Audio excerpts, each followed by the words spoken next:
We're standing in front of Algonquin October by Tom Thomson. In the last year of his life, Tom Thomson set into Algonquin Park in April just as the ice was getting out. So he wanted to capture the early spring. His plan was to paint one painting every single day for the entire year, all the way until the first snowfalls of the fall. Unfortunately, Tom didn't make it past July 8th of that year. He was found drowned in the park. He went missing on the 8th, and they found him about a week later.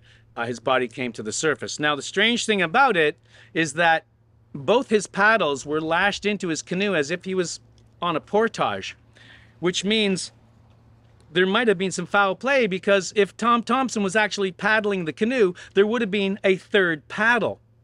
Had the paddle tipped over and he fell in the water unconscious and banged his head and drowned on his own, that paddle would have floated around the lake and ended up at a shore somewhere.